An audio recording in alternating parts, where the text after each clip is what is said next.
मध्य प्रदेश श्रम एवं औद्योगिक न्यायालय अभिभाषक संघ के पदाधिकारी ने श्रम न्यायपालिका को समाप्त कर न्यायालयीन कार्यों को प्रशासनिक अधिकारियों के हाथों में सौंपने को लेकर अपनी आपत्ति जताई है। वर्ष 1946 में मध्य प्रदेश में श्रम न्यायपालिका विद्यमान है। उस समय कुल जमा 3 श्रम न्यायालय हुआ करते थे, जिनकी संख्या बढ़ते बढ़ते अब 26 हो चुकी है। इसी प्रकार औद्योगिक न्यायालय भी पूर्व में केवल इंदौर में ही हुआ करता था, जो अब इंदौर के अलावा भोपाल, जबलपुर, ग्वालियर तथा रीवा में भी औद्योगिक न्यायालय की खंडपीठ विद्यमान है। यह विस्तार मध्य प्रदेश शासन के अधिनियम औद्योगिक संबंध अधिनियम वर्ष 1960 के तहत स्थापित हुआ है।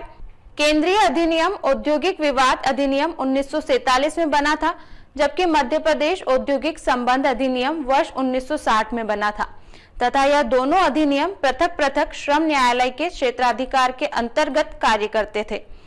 केंद्र शासन द्वारा अभी नए 4 अधिनियम अधिसूचित किए हैं, किंतु उनके प्रभावी होने की तारीख अधिसूचित नहीं हुई है, क्योंकि केंद्र शासन तथा राज्य शासन के नियम अभी बन रहे हैं और इसमें इस न्यायालय को समाप्त कर प्रशासनिक अधिकारी को इस कार्य हेतु नियुक्त किए जाने का प्रावधान किया जा रहा है।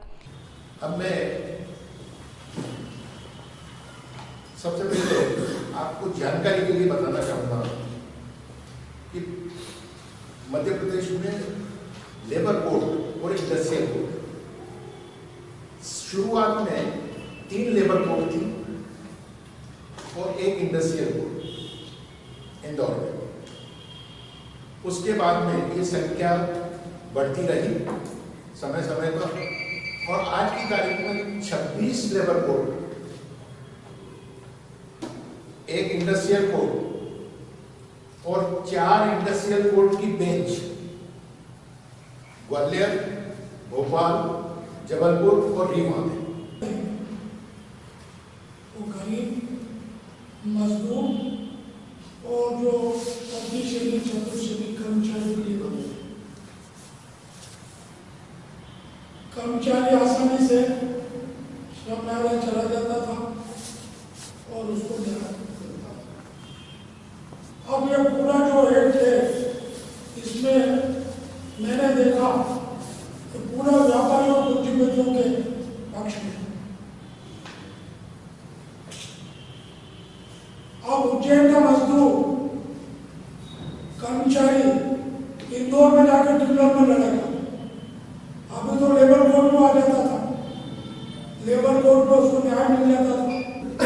तो समाज का अभिन्न अंग होने के कारण हमेशा हम अपने विवादों का निपटारा करने के लिए किसी बनिए की दुकान पर नहीं जाते हैं, किसी व्यक्ति के हम जाते हैं न्यायालय जाते हैं। उसी प्रकार से मजदूरों के विवाद और उनके प्रकरणों के निपटान के लिए श्रम न्यायालय की स्थापना की थी, जो अभी तक चल रहे हैं। उनके निराकरण करने के लिए जब वहां पर लंबा समय लगता है, प्रक्रिया जिस प्रकार से उसी प्रकार से यदि ये काम शासकीय अधिकारियों को सौंप दिया गया, अधिकारियों के जिम्मे कर दिया गया, ट्रिब्यूनल बना दिया गया, तो उन प्रकरणों के निदान में लोगों का पैसा भी खर्च होगा और उनका विश्वास उठ जाएगा।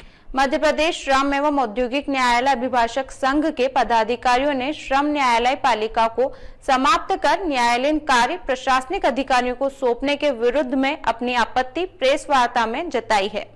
केंद्र सरकार के द्वारा एक कानून बनाया गया है, जो आज की तारीख में अभी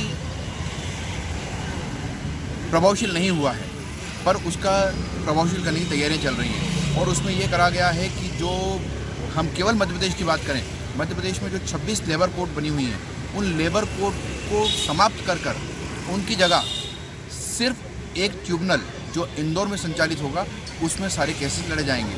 अब आप समझ सकते हैं कि एक लेबर कोड, हम उज्जैन की बात करें, उज्जैन लेबर कोड में 5,500 केसेस हैं। इसी तरीके से ऑल ओवर MP में लाखों की तादाद में केसेस हैं, और वो सारे केसेस यदि इंदौर चले जाएंगे तो वहाँ क्या एक खंडपीठ बैठकर उन सारे केसेस की सुनवाई कर पाएगी? नहीं कर पाएगी। जो आज की तारीख में गरीब मजदूर पहले ही मर रहा है और उसके बाद में उसको न्याय के लिए वंचित